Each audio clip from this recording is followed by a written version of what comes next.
if it wasn't as bad as things could get for this Bears team with Justin Fields now being on the COVID reserve list, it seems that ownership for the Chicago Bears continues to get in their own way. A report on Friday morning from Brad Biggs of the Chicago Tribune, arguably the best in the industry when it comes to beat reporters on a specific team, and it being the Chicago Bears, the number one beat in the city. That goes a long way. And on the Tribune, he dropped the bombshell of Ryan Pace coming back to the Chicago Bears. And this is from his article that you can find at the Tribune. And we highly suggest you read the entire thing if you want to see the nuance of what is going on. But just a little segment of it. It is an undercurrent of discussion among folks around the league with speculation that general manager Ryan Pace will remain employed. There is no doubt from anyone that Nagy will be fired, perhaps as soon as Sunday evening after their game against the Vikings. But league sources have said for some time, word is Pace will find a way to make it to his 8th season with the organization. And that buzz has only amplified the last 2 weeks. So when I sent you to this article, Paul and Devin, your initial thoughts of a team going back and promoting somebody who is failing upwards, who in 7 seasons has not won a playoff game, has had horrible number 1 draft picks. I'll start with Devin, who has the best t-shirt for this occasion. Devin, you saw Brad Biggs, the best in the business, what he reported. Your thoughts? First off, what does the shirt say? It's backwards. It says fire everyone. I've been saying that since they signed Andy Dalton all season here. Matt Nagy's got to go. In my opinion, Ryan Pace has to go because this team has not been performing. I mean, granted, if we're going to come into work every day and, not have a successful show, do you think they keep us on at CPT? No, we'd be gone. And I got to say, this is the most Chicago Bears thing the Chicago Bears can do. But it's kind of like when you buy a clunker car. It's like, okay, it needs a new engine, a new transmission, it needs new tires. Oh, and the car stereo doesn't work. It's like, okay, let's replace the engine and the transmission. We're going to put a new speaker for the car, and we're going to leave the tires all flat as can be.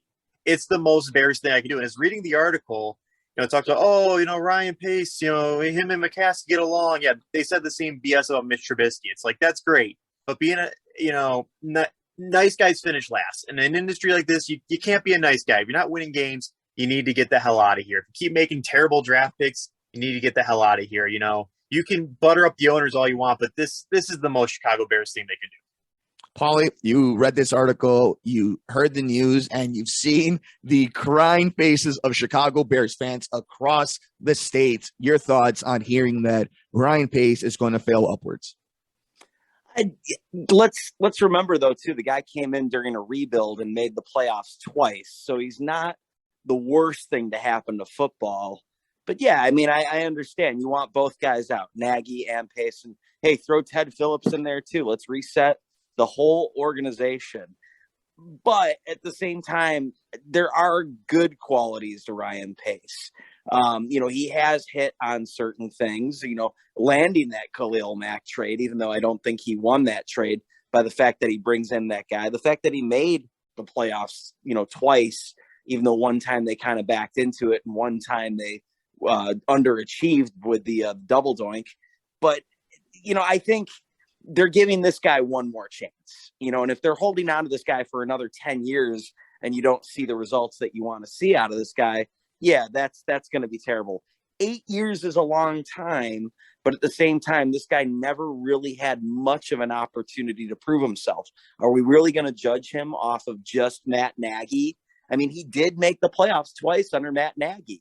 He didn't choose John Fox, and I don't think John Fox was the reason why the Bears were bad during that era. So going forward now, I think he's even more under the microscope. And I don't know, do you go year by year? I don't know his contract. Do you go year by year and hope he can turn this thing around? Or do you see what his overall plan is and stick with it? And I don't know where the Bears are. I mean, are they a team that needs to kind of do a giant overhaul? Or are they a team that's just a few players away? And I think just kind of openly questioning that out loud, I think they're just a few players away now that they finally got their quarterback. And so we'll see if Ryan Pace is able to build the team around Justin Fields. But this is it. I would think that just seeing what his vision is around Justin Fields is going to be Ryan Pace's last opportunity at this level, at this stage of his career, to be a general manager. I could see it happening, if it doesn't work out with the Bears now, I could see maybe 10 years from now, the guy finds himself back in a front office in that position. But, this guy's not an idiot, as much as Ryan Pace, we talk, I've never been high on the guy. I've never thought that his picks were that great. I thought he kind of shies away from the media more than most general managers. But I think at the same time, this is a guy that was young, learning on the job, has at least a decent resume, and will keep finding his way into NFL front offices. Well, I want to actually push back on that because, we do talk about things with Ryan Pace. Yeah, the Bears made the playoffs twice, but he has one season with a winning record. He has an overall losing record. I don't have it pulled up the top of my phone here. And the thing about his draft picks, not to mention he trades like 10 of them away. Like, why would you trade up for Mitch Trubisky? We could have easily waited and still gotten that guy. But Paul, I want to say if this isn't enough for Ryan Pace to go, what in your mind is the thing that what more needs to happen for George McCaskey to be like, Ryan, thanks, but get the heck out of here? Ooh, what more needs to happen? I think next year, if next year's a total disaster, because I think he really is maybe a couple of savvy trades and a couple of nice draft picks away from getting a decent team. But I mean, it's going to be hard to judge a guy in one season because presumably it's going to be with a new coach. He doesn't have a first round draft pick, and I don't know how much the McCaskies have to offer and how much under salary cap they are. So, I mean, you're right. It's a mess. I mean, I'm not high on the guy at all. If I had my choice, this guy would have been out a while ago, but I think I can understand. I can definitely sell you guys on why the team is keeping him, because I think it's his last ditch effort. It's his his Hail Mary, to see if he can pull this off. I mean, he got the quarterback. You were right about the Mitch Trubisky. He shouldn't have traded up for him. He could have gotten the 49ers could have drafted Trubisky and we could have gotten Deshaun Watson or Patrick Mahomes. That could have happened. We could have had that guy in Chicago. But instead, he traded up because he really thought he saw something in Mitch Trubisky.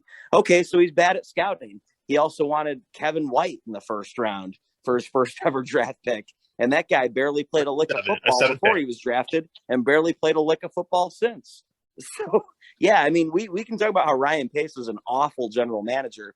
But I think the fact that they did make the playoffs twice and they have Justin Fields, they're going to let him see out his vision. And I don't know. I mean, it will take a lot in this next season, I think, to turn this team completely around, because they need an offensive line. They need, they don't have a first round draft pick. And really with a free agency, what's out there for them to really turn around the team? Who wants to play for the Chicago Bears right now? So I think give him one or two more seasons, see what he can do, see what the vision is, and go from there. But it's really going to take, I think the most important thing is, so if it wasn't Matt Nagy, who are the Bears willing to let him hire? Was he forced? I mean, he was definitely forced to hire John Fox because they were hired at the same time. Was he gunning for Matt Nagy? Or was Matt Nagy a compromise by the front office when that hire happened? I think they can't take a chance on some sort of hot shot coordinator. I think you really got to go after the Sean Payton or the Jim Harbaugh, regardless of how you feel about those guys' previous track records. There's a resume to go with it there. I agree with you, Paul. We definitely need an experienced head coach here. But you keep saying the thing of Ryan Pace's vision. What is Ryan Pace's vision? Let's take a look. We've had Jay Cutler.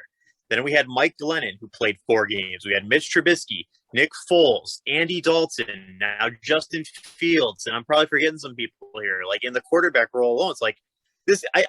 How many chances do you give a guy here, before you say, it's time to hang it up here? He's had 7 years. Every issue, the draft capital, the salary cap, the coach, anything that's wrong with this team starts with him. He doesn't need another chance. That's why I don't think he's getting to see the end of his fruition. He's getting to see the 8th year. What's happening is he has a good relationship with George, and Ted is going to go build that new ugly stadium because we know it's the Bears. They're not going to do anything right in Arlington Heights. And what's happening is now he's going to be best buddies. What he's doing is what Gar Forman and John Paxson did with the Chicago Bulls. Now, the real question becomes who the next general manager, the actual GM and title is going to be, who the next head coach is going to be, and how much impact is Ryan Pace going to have on that process, on interviewing a coach. What, for all we know, and Paul has brought up the scouting, which, it is what it is. You hit on every seventh rounder. Doesn't help when you've wasted first, second, and third round picks. So this is, in essence, what's happening with Ryan Pace, is that it's been a GM that's failed in everything. That even the good that he's done, he's failed at. And we could talk about 2 playoff appearances and a double doink from a kicker he brought in, and then backing in on a bad team because other teams lost into losing on Nickelodeon, which I find most disrespectful. You guys talk about the Mitch Trubisky thing. Even if he was right on his evaluation that he thought Mitch Trubisky was the right quarterback, the simple fact that the one with the bigger upside, if that's the way you wanted to go, was Patrick Mahomes. The one with the best space was Deshaun Watson. And you went up to get him. You didn't have to do that. That shows lack of judgment. And finally, Ray McDonald. You brought in somebody who had sexual allegation charges against him, domestic violence charges against him. You're not Bill Belichick. You did that your first move in. You don't get the excuse of John Fox wasn't my hire. It's still in your resume. And we've been talking about Mike Glennon. We've been talking about Andy Dalton, Nick Foles, Kevin White, Tevin Jenkins. You let Charles Leonard Jr. go. What was your backup plan? You allowed your coach to do this song and dance with your quarterback the entire season. And like Paulie mentioned it, you don't have the guts to ever go out in front of the public. Rick Hahn, Theo Epstein, Jed Hoyer, Mark Eversley, Arturas Karnisovas, they're out there. They're not memes like Ryan Pace is. Paulie is a nicer person than any of us. But I think that this is it's a hot mess. And trust me, I would fire him. Trust me, I would definitely fire him. I can sell you on why the Bears are bringing him back. You can't sell me. I know why.